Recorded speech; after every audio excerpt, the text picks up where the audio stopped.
Welcome to the AFR Saints channel, where we provide you daily content on your favorite team, the New Orleans Saints. Do us a favor and hit that subscribe button. Be sure to leave your comments below and smash that like button. Who dat?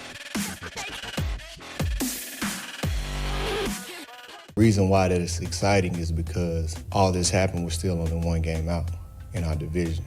And it's also exciting because we understand what's going on. We understand that we've been our own worst enemy in a lot of ways. I hope he's right. If I have any level of confidence in the Saints, it's because of someone like that. That's the man of God himself, Demario Davis, Saints linebacker. It was interesting because when Demario Davis met with reporters, he was asked a question about missed tackles. And what followed was about a 4-minute dissertation. You can tell for the veterans on this team that are used to winning, this doesn't sit well. And real quick, I know that probably sounds stupid because everybody wants to win. If you're in the NFL, you want to win. But let's be very clear. There are guys in whatever sport who would really like to win. But their primary objective is make as much money as you can before the league kicks you out. It's called, and there's no judgment here, okay? It is a means to an end for a lot of players, not just in football, in any sport. So, yeah, if winning becomes an ancillary benefit to making money, that's great. But for some guys, like, winning is the thing that they want. And, man, when you look at the Saints, there are a lot of guys on this team that have gotten paid, but it is so clear what they crave, what they covet, is the thing they don't have, which is a championship. That's Demario Davis. That's Cam Jordan. It's Alvin Kamara. It's Michael Thomas. A lot of guys who have been all pros, who have been at the top of the league at their position, who have made a ton of money, and what's missing is that thing, that championship. And the Saints have flirted with it. They've been oh so close, and it feels like that window's closing. Why I think you have guys like Demario Davis, who, when he's asked a question about missed tackles, speaks for 4 minutes about everything other than missed tackles, about they're playing below their standard. They've been their own worst enemy, how they got to regain their swagger. They got their level of commitment to fixing issues. And all that's great, and that gives you, it sort of ignites, it rekindles that fire maybe of belief, because you look at it and you say they are 2-5 right now, which is terrible, but they're one game out. The real question is, can they fix it, though? We talked about that yesterday on the show. If you missed it, would highly recommend you go check out the video. It's on the AFR Saints YouTube channel about whether or not the Saints can win a terrible division. We kind of spelled it out yesterday. But one of the reasons I don't think they can is the defense isn't going to get better. And this is the problem. I was thinking about this earlier today. And I know everybody wants to blame injuries. And look, they've had a ton of injuries. Primarily, though, the injuries have come on the offensive side. If it was Jameis Winston, Michael Thomas, Jarvis Landry, Chris Olave, you all know the list. We all know the list. And yes, not having Marshawn Lattimore against the Bengals, big deal. Absolutely. That's a big deal. Did that lose you the game? Hell no, it didn't.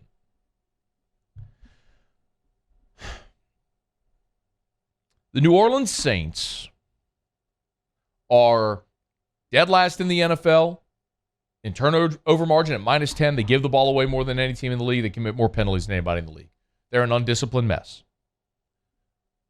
And we want to talk so much about the quarterback position, about Dalton's turnovers. We want to talk about Jameis, his ineffectiveness whenever he wasn't there with a broken back, all that sort of stuff. But the bottom line is, the New Orleans Saints are 31st in the NFL in scoring defense. 31st. Second to last. you are allowing 28.6 points per game. A year ago, when your offense was abysmal and you still went 9-8, you did so because your defense was 4th in the NFL at 19.7 points per game. To spell it out for you, right now, your defense is allowing an average of 9 points per game more than they did a year ago. That 9 points per game differential would net you at least 3 wins this year. If all else was the same, you'd be 5-2 instead of 2-5. Your offense has issues, no doubt, but you've moved the ball, you've put up points, you've been competent, more than competent at times. Your defense is awful. That's your problem. The thing that has been the cornerstone since 2017 is this improving defense that's become an elite defense in the league. A defense that shut out Tom Brady a year ago when they were 2nd in the NFL in scoring offense. Your defense is awful. That's your problem. And your defense isn't awful because of injuries, and it's not coaching. I mean, Dennis Allen was there a year ago, wasn't he?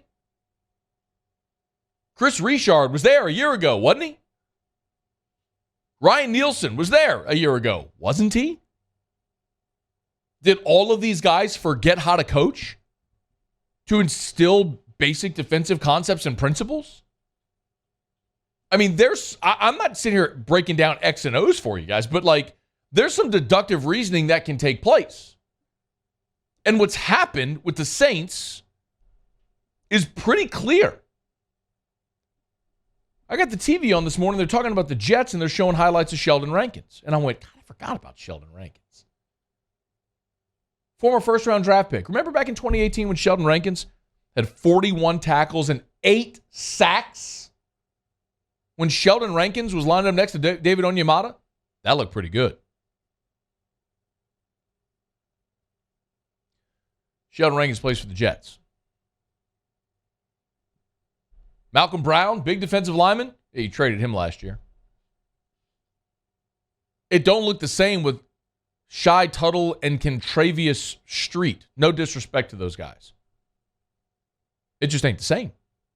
As a former first-round pick who approached double-digit sacks from an interior tackle spot. Remember Trey Hendrickson? Of course you do. Saw him a couple weeks ago playing for the Bengals. Dude had 13 and a half sacks as a reserve in 2020.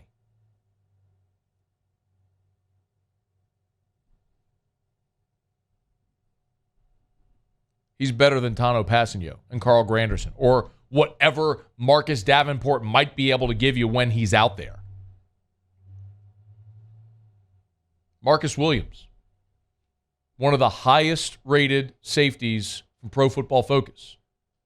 On par with every safety, every one of the highest paid safeties in the NFL statistically since he came in the league in 2017. He plays for the Ravens right now. Chauncey Gardner-Johnson. Attitude, swag, production. You traded him to Philly. By the way, I'm not sitting here commenting on the trade. We talked about it. We can have the conversation about if they should have paid him. But the bottom line is the Saints had made up their mind that they had a number. Chauncey had a number. They were too far apart. And instead of letting him walk like Marcus Williams and Trey Hendrickson and other guys before, they said, we're going to trade you before you just walk and we get nothing for you. Now, we can have the conversation if they should have paid him, but I get why they did it. So that's not a criticism there. It's just an understanding. You had one of the most dynamic nickel players in the league who's got 3 interceptions for Philly right now, had 3 interceptions for you a year ago. He's playing for the best team in the NFL right now, not you. Jackrabbit walked. Mentioned Malcolm Brown. Y'all, the defense isn't as good today as they were because of the personnel turnover.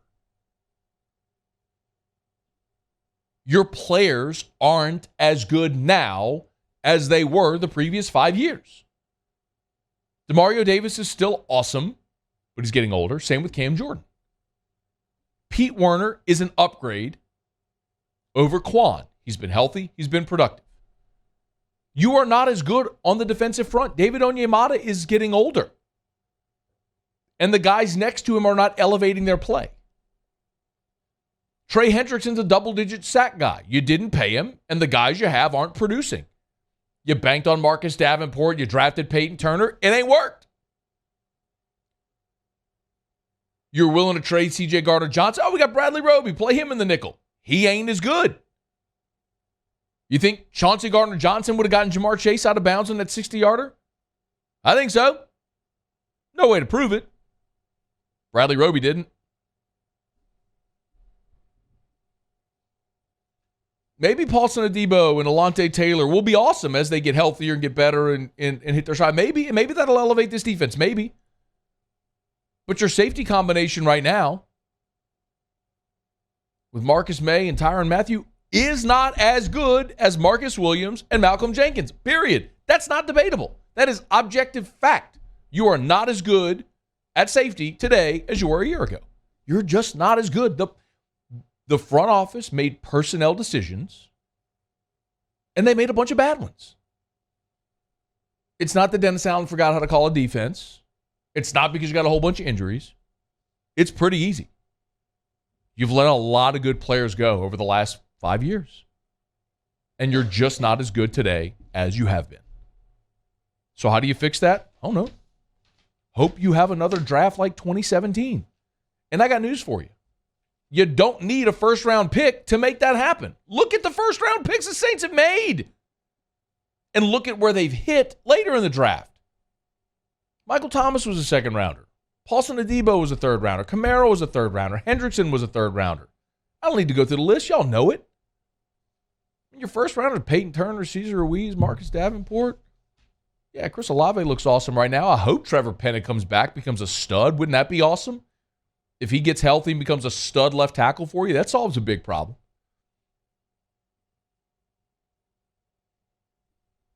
But the answer's easy. It ain't injuries. It ain't coaching or any of that stuff. Your players just aren't as good, which is why I don't have great confidence in them figuring it out this year. Because I don't think you can fix your roster right now in the middle of the season. Start to find out on Sunday against the Raiders. One game out. Buckle up. Hey, thanks so much for watching. Please leave your comments. I love to interact. And be sure to hit the red subscribe button below.